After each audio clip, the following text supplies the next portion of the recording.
Lecture number 8 में 9 में हम स्टार्ट करने वाले हैं चैप्टर नंबर 2, जिसका नाम है नेटवर्क की थ्योरम से। ठीक है, अब इसमें नेटवर्क थ्योरम में कौन कौन सी थ्योरम है जिनको हम इस चैप्टर में, इस वाले चैप्टर में डिस्कस करेंगे, वो है superposition theorem, Thevenin theorem, Norton theorem, maximum power transfer theorem, Millman's theorem, Tellegen's theorem, reciprocity theorem and compensation theorems. ठीक है, अब स्टार्ट करते हैं हम फर्स्ट थ्योरम। कौन सी है? उसका नाम सुपरपोजिशन थ्योरम है। ठीक है, अब इस चीज में हम डिस्कस करते हैं पॉइंट नंबर 1 कि सुपरपोजिशन थ्योरम होती है ना, उसको कहाँ अप्लाई कर सकते हैं, कहाँ नहीं कर सकते हैं।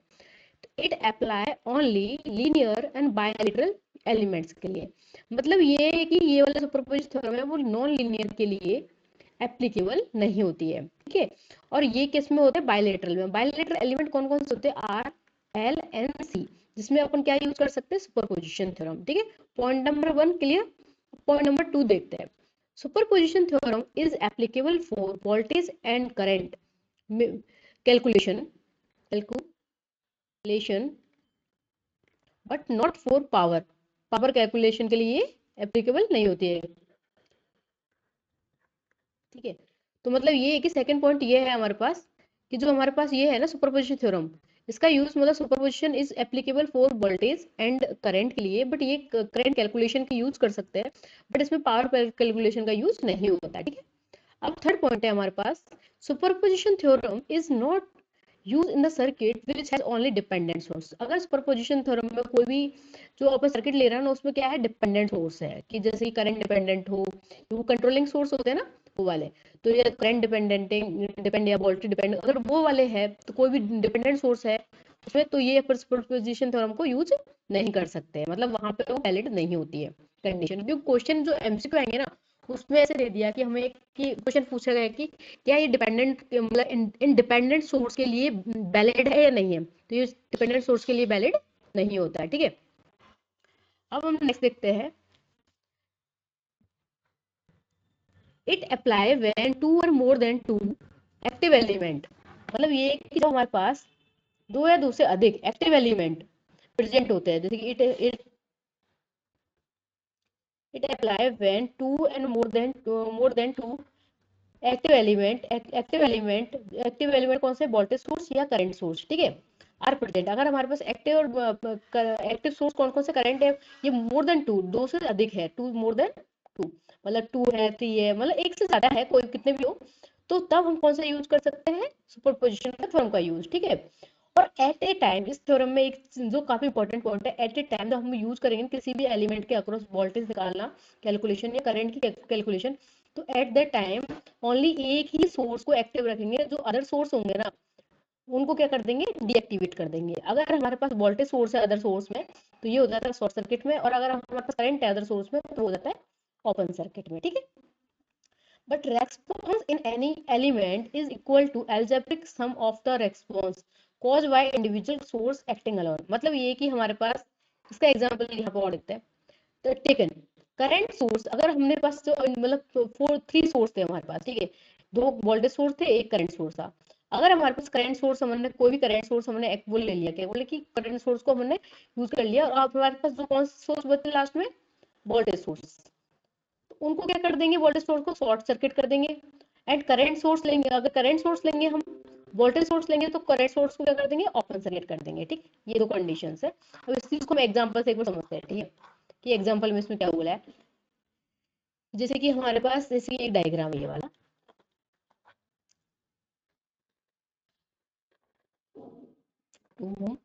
यहाँ पे 5 एम्पियर करंट है, ये जा रहा है यहाँ पे, ये वाला अपने पास एक रजिस्टर हो गया, रजिस्टर के अक्रॉस यहाँ पे दे रखा है हमारे पास 5 वोल्ट का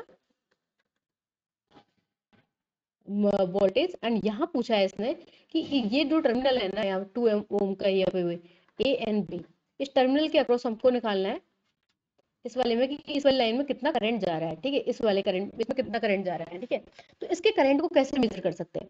एक बार तो इसकी वजह से कितना करंट जा रहा है इस सोर्स की वजह से, सेकंड बार इसकी इस सोर्स की वजह से कितना करंट जा रहा है, वो चीज डिस्कस करेंगे। फर्स्ट इनमें से कोई सा भी सोर्स ले सकते हो, तो ये वाला भी ले सकते हो, पहले वाला ले सकते हो। We taken 5 volt as active source. ठीक है, डीएक्टिवेट कौन सा करेंगे? 5 एम्पियर को डीएक्टिवेट करेंगे। डीएक्टिवेट करेंगे तो डीएक्टिवेट में क्या कर देंगे? करंट सोर्स है ओपन सर्किट, ठीक है। तो इसको ओपन सर्किट कर दिया, मतलब इसको दो टर्मिनल से हटा दिया, ठीक है। तो अगर हमारे इसकी सोर्स की वजह से यहाँ करंट जाएगा, तो क्या ये करंट इसमें फ्लो होगा? नहीं होगा, तो करंट इसमें जाएगा। तो इसके करंट को कैसे निकाल सकते हैं? 5 अपॉन कितने सीरीज में है दोनों ही, सीरीज में दोनों है तो कितना हो जाएगा दोनों रेजिस्टेंस? 4 इक्वल टू आई, तो कितना हो जाएगा 1.125 के आसपास, ठीक है। एम्पियर अपने पास क्या आ गया? करंट आ गया आई, ठीक है। आई डैश वाला, क्योंकि आई डैश कौन सा सोर्स की वजह से आ रहा है? 5 वोल्ट की वजह से। सेकंड वाले केस में हम क्या कर रहे हैं कि अब हम ले रहे हैं कि कौन सा वी टेकन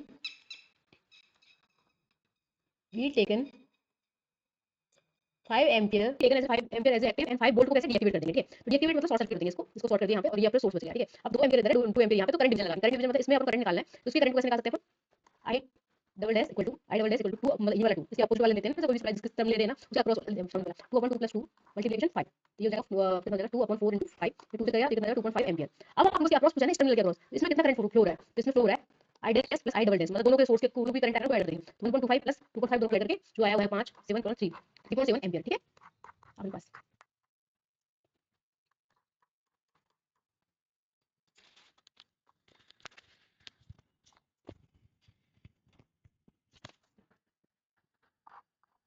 ठीक है। अब अपन यहाँ पे एक्सप्लेन करेंगे super explanation of node, mesh, loop and branch. इनको यहाँ पे एक्सप्लेन करके हम देखेंगे nodal analysis and mesh analysis को, बस इस वाले लेक्चर में यहाँ तक डिस्कस करेंगे। फर्स्ट स्टार्ट करते हैं नोड से कि नोड क्या होता है। Junction of two and more than two circuit element के दो या उससे अधिक जिनको एक साथ एक पॉइंट पे आके कनेक्ट हो रहा है, वो क्या होता है? उस पॉइंट को बोलते हैं नोड पॉइंट होता है। ब्रांच क्या होता है? Branch is a path that connect two nodes, दो नोड्स को कनेक्ट करने का काम कौन करता है? ब्रांच करता है। लूप का लिखते हैं any close path in the circuit, किसी भी क्लोज पाथ, किसी सर्किट में क्लोज पाथ जिसका starting and ending at the same node, मतलब एक पॉइंट से अगर ए नोड से अगर कोई भी हमारा सर्किट स्टार्ट हो रहा है और एक पॉइंट पे आके खत्म हो रहा है, तो मतलब वो लूप है।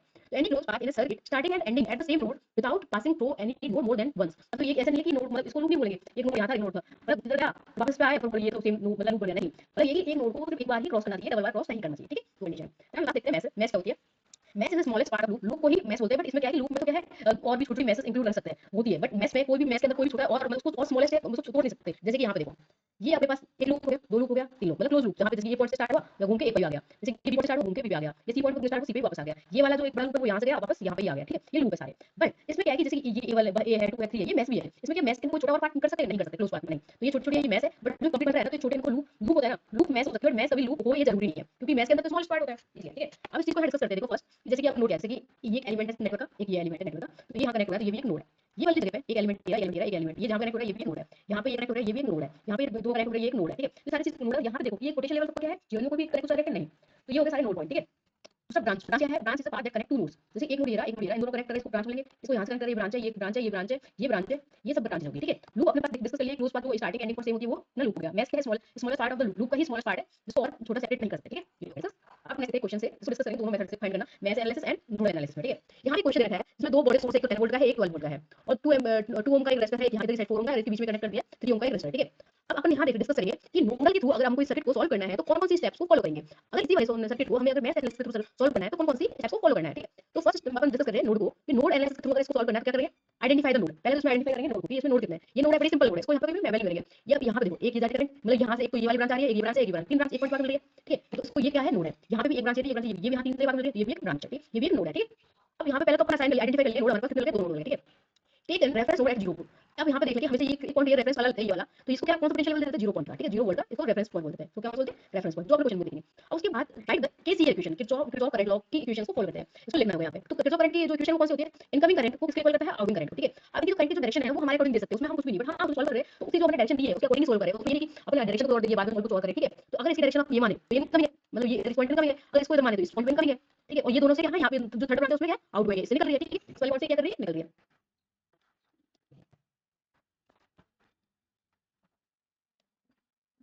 ठीक है। तो ये I1 एंटर कर रही है, I2 एंटर कर रही है और I3 यहाँ पे लीव कर रही है। ये अपने पास मान लिया हमने, ठीक है। अगर इसको उल्टा भी मान सकते हैं कि यहाँ से अगर इनकमिंग हो रही है, ये दोनों आउटगोइंग हो रही है, या ये इनकमिंग हो रही है, ये आउटगोइंग हो रही है, ये आउटगोइंग हो रही है, ये हम कुछ भी मान सकते हैं हमारे अकॉर्डिंग। मतलब इक्वेशन लिखेंगे वो अपन जो मान लिया है उसके अकॉर्डिंग लिखेंगे, ठीक है।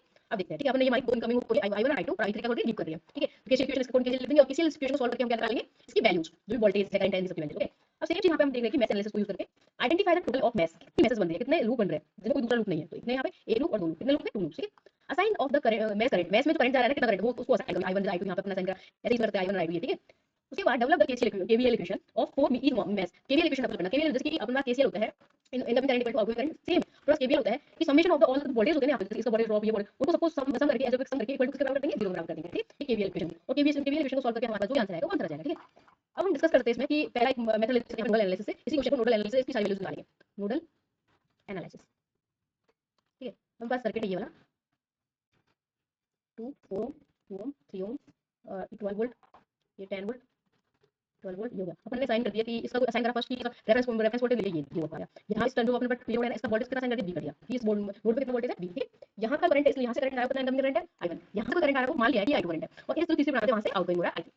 तो इसको केसीएल के थ्रू कैसे लिख सकते हैं, केसीएल में लिख सकते हैं इसको i1 plus i2 equal to i3, ठीक देख सकते हैं ना, इनकमिंग इक्वल टू आउटगोइंग। अब इसको केसीएल को ना अपने पास अब यहां से जो लूप है इसके अकॉर्डिंग बोलेंगे, इसको कैसे लिखते हैं, हायर पोटेंशियल करंट को कैसे लिखते हैं, higher potential minus lower potential upon जो भी रेजिस्टर होता है वो रेजिस्टेंस लिख देंगे, ये हमके पास आई का वैल्यू होती है। अब यहाँ पे क्या है, हाई पोटेंशियल कितना दे रहा है, जिसकी साइड से करंट लीड कर रहा होता है वो हाई पोटेंशियल है, ठीक। तो 10 माइनस और कौन सा दे रहा है, मतलब बी पॉइंट तक यहाँ भी हो गया और यहाँ कितना 2 प्लस i2 कितना हो रहा है 12 से स्टार्ट हो रहा है और बी तक जा रहा है कितना है 4 इक्वल टू b अपॉन 3। इस वाले ब्रैकेट कितना आ रहा है b माइनस 0, इसको कैसे लिखते हैं b माइनस 0, वोल्टेज नीचे रेफरेंस का 0 है तो 3 यहाँ तक कैसे। अब नेक्स्ट इसको सॉल्व करो, पूरा एलसीएम ले लिया, 2 10 minus b plus 12 minus b equal to b upon 3, ठीक है, ये लिया।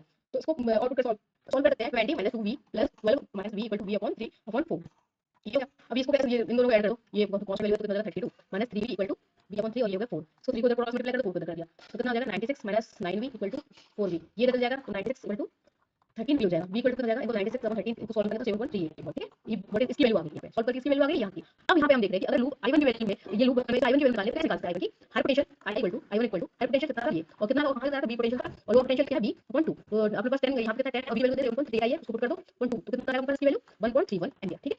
सॉल्व करके देखना। नेक्स्ट सेम ऐसे ही इसमें अगर इसको निकालना i2 निकालने के लिए बोल दिया तो उसको कैसे निकालेंगे 12 माइनस b अपॉन 4, तो इसको 12 माइनस 7.38 अपॉन 2 4, इसको सॉल्व करेंगे तो हमारे पास वैल्यू आएगी i2 की 1.15 एम्पीयर, ठीक है, ये होगा। सेम अगर i3 की पूछेंगे तो i3 क्या है हमारे पास b अपॉन 3 तो b की वैल्यू 7.38 अपॉन पुट कर दिया 3 तो यहाँ पे 2.63 जो भी एम्पीयर आएगी वो वैल्यू आ जाएगी, ओके। यहाँ पे सबसे यूज करते हैं इसको सॉल्व करने के लिए नोडल एनालिसिस, ठीक है। अब इसको जो हमने सॉल्व किया उस पे देखते हैं। यहाँ पे नोडल में एनालिसिस मेथड यूज करा है, incoming current equal to outgoing current, तो बस तो ये देख लिए सिंपल सिंपल नोड को कोई मैटर नहीं करता, मैटर करता कौन सा, इसमें तीन ब्रांच या तीन से ज्यादा ब्रांच आगे मिल रही है उसकी वोल्टेज असाइन करना होता है, ठीक है। अब यहाँ पे वोल्टेज असाइन करा कितना, बी वोल्टेज असाइन कर दिया, यहाँ से इनकमिंग मान ली, यहाँ से इनकमिंग मान ली या आउटगोइंग मान ली, तो वही यहाँ पे केसीएल इक्वेशन लगा दिया और उसके बाद ये KCL high potential low potential की तरफ से वैल्यूज पुट कर ली और यहाँ से बी की वैल्यू आ गई 7.38, ठीक है। और इसमें बी की जगह अपने पास जो वैल्यू आई है उसको पुट कर दिया तो i1 और i2 की वैल्यू आ गई, ठीक है, ये हो गया। अब सेम चीज हम यहाँ पे करेंगे, यही जो सर्किट है ना इसको सॉल्व करेंगे सेम किसके थ्रू, मैश एनालिसिस, वो कैसे करते हैं वो देखते हैं। हमारे पास एक सर्किट, ये सर्किट है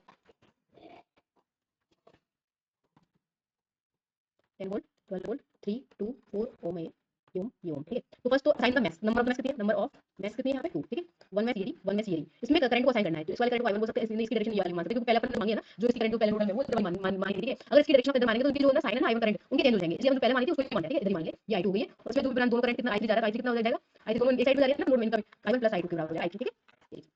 अब यहाँ पे अपन को इक्वेशन लगा दिया, ठीक है। तो इसमें क्या जाएगा कि अब इसमें दो इक्वेशन बनेंगी, केसीएल अप्लाई है केवीएल लॉ, ठीक है। केवीएल लॉ में क्या करेंगे तो यहाँ पे जो वोल्टेज ड्रॉप है उनको सम करके कर लिया, प्लस माइनस ये प्लस माइनस, ठीक है, होगा। तो यहाँ में देखो 10 साइड से निकल रहा है पॉजिटिव से -2 i1 ये नेगेटिव साइड से निकल रहा है और यहाँ से निकल रहा है नेगेटिव से तो 3 i3, ठीक है, इक्वल टू 0। अब यहाँ पे i2 को हम क्या पुट कर सकते हैं, i1 का साइन कर सकते हैं ना, तो ठीक है इसको हम पुट कर दिए 10 -2 i1 -3 i1 और प्लस i2, ठीक है, इक्वल टू 0। और इसको क्वेश्चन को सॉल्व करेंगे तो हमारे पास आएगी 5 i1 plus 3 i2 equal to 10, ये इक्वेशन नंबर 1 सॉल्व हो गई। सेकंड जो इक्वेशन है सेकंड मैथ नंबर 2 मैथ 2 में तो इसकी हो जाएगी 12 माइनस 4 i2 और ये प्लस और माइनस सेम चीज प्लस माइनस है 3 i2 ठीक है। ऐसे i3 वैल्यू पुट कर दिया i1 प्लस i2 तो इसकी इक्वेशन है यहां पुट करेंगे i1 प्लस i2 तो इसकी इक्वेशन है कितनी है 3i1 plus 7i2 equal to 12, ठीक है। अब दो इक्वेशन आ गई हमारे पास, इक्वेशन नंबर 1 इक्वेशन नंबर 2, इन दोनों को सॉल्व करने से हम क्या निकाल सकते हैं i1 और i2 की वैल्यूज निकाल सकते हैं। जैसे इनको कैसे इक्वल कर सकते हैं, जैसे इनको इक्वल करना है कोई भी टर्म को या तो इनको इक्वल कर सकते हैं, इन इस टर्म को i2 कैसे करते हैं, इसको 7 से मल्टीप्लाई करके इसको 3 से और इनको इसको 3 से इसको 5 से, इसको अगर ऐसे करते हैं सल्फा इनको इक्वल करते हैं, एक निकाल के देखते हैं, इसको 3 से कर दिया तो ये भी 3 हो जाएगा, ये भी 3 हो गया, इसको भी 5 से कर दिया, इसको भी 5 से कर दिया, इसको भी 5 से मल्टीप्लाई कर दिया, ये माइनस उनके साइन चेंज कर दो, ठीक है। ये कैंसिल हो गई है 9 हो गया और ये 35 9 में 35 में 9 जाएंगे, ये माइनस है माइनस ज्यादा है तो कितना माइनस 26 i2 आ गया और ये कितना है 12 में 60 60 में 30 जाएंगे माइनस से 30 हो जाएंगे, i2 कितना आ जाएगा यहाँ पे माइनस से माइनस कैंसिल हो जाएगा तो 1.15 एम्पीयर जो हमारा पहले आंसर आया इसमें नोडल के थ्रू। सेम चीज हमारे पास i2 की वैल्यू पुट करेंगे इक्वेशन नंबर 1 है ना इसमें i2 वैल्यू पुट करके हमारे पास i1 आएगी ना वो आएगी 1.15 एम्पीयर, ठीक है। चलिए इसी यहाँ पे देखो अपने पास जब इसको डिस्कस करते हैं ये अपने पास मैथ एनालिसिस है, मैथ एनालिसिस में देखते हैं यहाँ पे ये मैथ 1 में इक्वेशन बनाई केवीएल लॉ लगा के जिसमें वाटर ड्रॉप है summation of the all the water drop equal to 0, ठीक है। और केवीएल कौन से कंजर्वेशन पे बेस करता है, एनर्जी कंजर्वेशन, और ये कौन से कंजर्वेशन पे बेस है चार्ज कंजर्वेशन पे, ठीक है। तो इसकी इक्वेशन बन गई है फर्स्ट की ये वाली जो आपने पहले बनाई थी 5i1 3i2 0। देन नेक्स्ट देखते हैं सेकंड वाली बनी थी i1 7i2 12 equal to second equation, दोनों को सॉल्व किया तो i1 i2 की वैल्यू 1.15 एम्पीयर और इसमें i1 की वैल्यू i2 की वैल्यू इक्वेशन 1 में पुट कर दिया तो i1 की वैल्यू आ गई है यहाँ पे 1.31 एम्पियर, ठीक है। हमारे पास एक क्वेश्चन दीजिए यहाँ पे, ये जो सुपरपोजिशन थ्योरम है ना, कौन से प्रिंसिपल को फॉलो करती है? एक तो होती है होमोजेनिटी और एक एडिटिविटी। अगर डायरेक्ट क्वेश्चन आएगा कभी हमारे एमसीक्यू थोड़ा, तो उस चीज को डायरेक्ट फॉलो कर देगी, ये होमोजेनिटी और एडिटिविटी प्रिंसिपल को फॉलो करती है, ठीक है। अब एक क्वेश्चन है सुपरपोजिशन का, उसको डिस्कस करके हम इस वाले जो लेक्चर है ना, इसको यहाँ पे क्लोज करेंगे, ओके। तो फर्स्ट देखते हैं यहाँ पे यूजिंग सुपरपोजिशन थ्योरम। अब यहाँ पे ये है कि एक एलिमेंट इसमें ये हुआ था पहले स्टेप क्या थी इसकी, कि पहले तो ऑल लीनियर होना चाहिए। क्या लीनियर है? लीनियर कौन कौन से आर एल सी वाले, ठीक है। और क्या बोलते हैं, और लीनियर की दूसरी होती है तो अपना जीरो से जाता है, और ये अपना बाइलेटरल। तो ये सारी दे रखी है वो क्या है, लीनियर में। दूसरा ये है कि जो ये इंडिपेंडेंट सोर्स कहीं भी, डिपेंडेंट सोर्स कहीं भी आ गया ना, वहां पे सुपरपोजिशन को यूज नहीं कर सकते, बट यहाँ पे कोई डिपेंडेंट है नहीं है, यहाँ पे सुपरपोजिशन थ्योरम अप्लाई होगी, ओके। तो फर्स्ट देखते हैं कि एट ए टाइम ओनली एक सोर्स को ही यूज करेंगे, और जिस एलिमेंट के थ्रू अपन को वोल्टेज पूछा हुआ है, वोल्टेज कैलकुलेशन बोली होगी या करंट कैलकुलेशन, उसको एक सोर्स से थ्रू निकालेंगे, फिर सेकंड सोर्स से निकालेंगे उसी वोल्टेज, और उसके दोनों को ऐड करके हमारे पास फाइनल रिजल्ट आता है, ठीक है। तो फर्स्ट स्टार्ट करते हैं यहाँ पे, क्या दे रखा है कि आप स्टेप बन लेते हैं कि इनमें कोई सा भी ले सकते हैं, पहले 4 एम्पीयर का ले सकते हैं, 10 वोल्ट का ले सकते हैं। हमने लिया 10 वोल्ट का, ठीक है। Take one source assume 10 volt ले लिया, तो अपना कौन सा बचा लास्ट में, करंट सोर्स। करंट सोर्स को क्या करते हैं, ओपन करते हैं, तो अपने करंट को कर दिया, ओपन कर दिया। अब इसके अक्रॉस हम वोल्टेज कैसे निकाल सकते हैं इस वाली केस में, जैसे कि यहाँ से पूरा ऐसा केस बन गया है, तो यहाँ पे वोल्टेज डिवीजन लगा सकते हैं ना। तो इसमें क्या लगा दिया, apply voltage division rule, voltage across 2 ओम, 2 ओम के अक्रॉस में वोल्टेज निकालना है, और डायरेक्शन ऑफ करंट की सेम है, तो इसका वोल्टेज का साइन सेम ही हो रहा है, सेम डायरेक्शन के हिसाब से, मनी पोलराइजेशन चेंज हो गया अगर अपोजिट होता तो यहाँ पे देखो, यहाँ पे जब वोल्टेज निकालेंगे अपन को VO2 डेल्टा के अक्रॉस वोल्टेज निकालना है, तो कैसे निकालेंगे, जिस वोल्टेज के अक्रॉस, जिस रेजिस्टेंस के अक्रॉस वोल्टेज निकालना है उस रेजिस्टेंस को ऊपर लिख देते हैं, जैसे ये लिख दिया। तो जितने भी रेजिस्टर है उनको ऐड कर देंगे, तो 2 + 3 कितना 5, 5 + 5 कितना 10, 10 मल्टीप्लिकेशन टोटल वोल्टेज कितना 10, 10 से 10 कट गया, तो अपना वोल्टेज कितना आ गया 2 वोल्ट, ठीक है। ये हो गया। अब सेकंड निकाले, सेकंड सोर्स 4 एम्पीयर के हिसाब से 4 एम्पीयर को अपन ले लिया एक्टिव, और वोल्टेज सोर्स को कर दिया डीएक्टिवेट। वोल्टेज को डीएक्टिवेट करते हैं करने के लिए क्या करते हैं, शॉर्ट सर्किट, मतलब ये वाला पार्ट होती है शॉर्ट सर्किट। अब हमारे पास 4 एम्पीयर एक वोल्टेज करंट सोर्स है, और दो पार्ट्स में हमारा करंट डिवाइड हो रहा है, इधर भी कितना टोटल रेजिस्टेंस सीरीज में होते हुए ऐड हो जाते हैं, 3 + 2 कितना 5, और इधर भी 5 है, तो अपने पास करंट डिवीजन होगा, उसमें करंट डिवीजन, करंट डिवीजन में क्या होता है, अगर इसके क्रॉस निकालना है ना, इनके क्रॉस निकालना है, इस ब्रांच में निकालना है, पूरी ब्रांच में निकलता है सीरीज में, ऐसे नहीं सिर्फ एक टर्म के हिसाब से अपने पास वो निकलेगा, करंट निकलेगा पूरी, इसमें टर्म मिलता है 5। तो अपन जिस ब्रांच का करंट निकाल रहे हैं उसके वाला रेजिस्टर लेते हैं, इधर 5 है बट इधर भी 5 है, इसलिए ऊपर वाला इधर वाला 5 और दोनों जोड़ देंगे 10 मल्टीप्लाई 4, ये 2 आ गया और ये कर गया 2 1। तो इस ब्रांच में कितना करंट जा रहा है 2 एम्पीयर। अगर हमको तो इसका वोल्टेज निकालना था, क्योंकि वोल्टेज कितना जा रहा है 2 और ओम रेजिस्टर है, और 2 करंट कितना आ गया 4 वोल्ट, ठीक है। और दोनों को ऐड कर दिया अपने पास, अप्लाई करंट डिवीजन, ये अपने पास यहाँ गया, तो ये 4 वोल्ट आ गया, add up the voltage across 2 ओम के, इसमें भी वोल्टेज आया, जो एलिमेंट दोनों active one source at a time active होता है, तो पहले 10 वोल्ट की वजह से तो ये आया, और 4 एम्पीयर से ये आया, दोनों को ऐड कर दिया तो कितना आ गया 6 वोल्ट, ठीक है। ये चीज हमने यूज करी, इसको सॉल्व सर्किट को सॉल्व करने के लिए कौन सा यूज करा, सुपरपोजिशन थ्योरम। बट हम इस जो सर्किट है इसको सिंपल हम नॉर्मली नोडल एनालिसिस जो है ना, नोडल एमएस है, उनके थ्रू हम इसको सॉल्व कर सकते हैं। तो इस वाले जो सर्किट है सेम सर्किट, इसको हम एक बार नोडल से यूज करके देखते हैं, ठीक है। नोडल से इसका की वोल्टेज है बी के क्रॉस सेम ही आती है, डिफरेंट आती है, नोडल अप्लाई। यहाँ पे एक 3 ओम का रेजिस्टर, यहाँ पे 2 ओम का रेजिस्टर, इसके अक्रॉस हमको वोल्टेज निकालना है पी नॉट, और यहाँ पे हमारे पास एक करंट है, सोर्स करंट 4 एम्पीयर का, यहाँ पे 5 ओम का रेजिस्टर है, यहाँ पे प्लस माइनस 10 वोल्ट का एक सोर्स है। यहाँ पे देखा हमने, यहाँ पे कोई भी वोल्टेज मतलब जो अपने पास नोड की स्टेप से क्या है, रेफरेंस निकाल लो, फिर एक नोड है उसमें कितने नोड्स हमको आइडेंटिफाई कर लो, 2 नोड्स है, फिर एक रेफरेंस निकाल लो, उसको वोल्ट 0 डाल दो, देन एक वोल्ट है जो ऊपर वाला उसको कोई भी वोल्टेज असाइन कर दो, जिसको भी वोल्ट असाइन कर दिया, ठीक है। अब इनकी डायरेक्शन अपने क्या किस हिसाब से डायरेक्शन देखी थी, इस वाले की इसको फिक्स कर दो, इस वाले की ऑलरेडी रखिए, इस वाले की अपन को इधर मान लो, ठीक है। ये हमने असाइन किया, हमने मान लिया। अब इनमें पहले तो हमने कहा क्या डालेंगे, इसका वोल्टेज, तो वोल्टेज जो भी निकलेगा वो पूरी इस वाले इसके अक्रॉस वोल्टेज निकलेगा, इस पूरी लाइन के अक्रॉस, ठीक है। ये और जो वोल्टेज होगा वो उस सोर्स की तरफ यहाँ पे वोल्टेज डिवीजन लगा के अपन 2 का वोल्टेज निकालेंगे, ठीक है। तो पहले तो अपने लगाया केसीएल, ये मान लो I1 है, ये I2 है, ये I3 है, इनका भी कौन कौन सी है, ये I2 और I3 इनका भी है, I2 + I3 = I1, तो I2 कितनी है 4 और I3 कितनी है 10, हाई पोटेंशियल का 10 -B अपॉन कितना रेजिस्टर 5, और I3 कितना है बस यहाँ कितना वोल्टेज B, इसके अक्रॉस कोई वोल्टेज नहीं, तो यहाँ पे इस नोड पे कितना वोल्टेज 0 0 अपॉन 5, ठीक है। इनको सॉल्व करके हम इतनी वैल्यू निकाल सकते हैं, एलसीएम ले लिया तो 20 + 10 - B = B अपॉन 5, 5 कैंसिल, तो ये जाएगा हमारे पास 30 = 2B और B = 15 वोल्ट, ठीक है। तो वोल्टेज कितना आ गया इस वाली लाइन के cross 15 volt plus minus 15 volt. अब यहाँ पे वोल्टेज डिवीजन लगा दो, अपन को इसके क्रॉस निकालना है, दोनों 3 और 5 के क्रॉस 15 है, मतलब पूरी इस लाइन इसका पूरा 15 है, अपन को 2 के क्रॉस निकालना है, जिसका क्रॉस निकालना है उसको बोल दो, टोटल उस लाइन में जितना भी वोल्टेज है उसको ऐड कर दो 5 मल्टीप्लाई कितना निकल रहा है 15 = B, ये अपना वोल्टेज का है, इतना कर दिया, और B कितना है 6 वोल्ट, B और की वैल्यू कितनी है 6 वोल्ट, और यहाँ पे कितना है 6 वोल्ट, ठीक है। तो इस हिसाब से हम नोडल से B के वाले सर्किट होते हैं वो बहुत इजीली सॉल्व कर सकते हैं। ये लेक्चर को अपन हाई क्लोज करते हैं। अगर आपको ये वीडियो अच्छी लगी please like share and subscribe.